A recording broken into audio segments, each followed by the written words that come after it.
C'est l'outil indispensable pour lutter contre les grands incendies.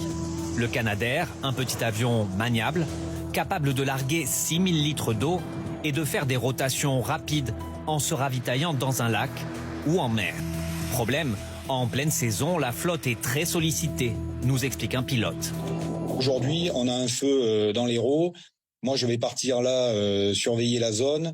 Globalement, on est à la limite. On n'a pas de marge. Il suffirait qu'il y ait un autre feu dans un autre département et ça va commencer à devenir compliqué pour nous.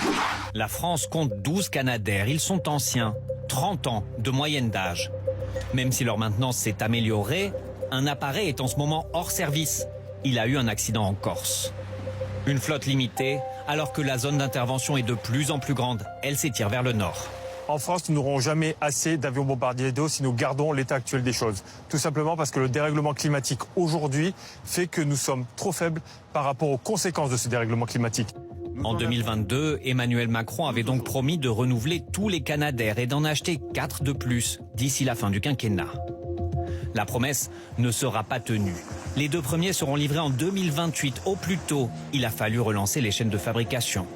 Quant aux 14 autres, ils ne sont même pas commandés, explique un rapport parlementaire.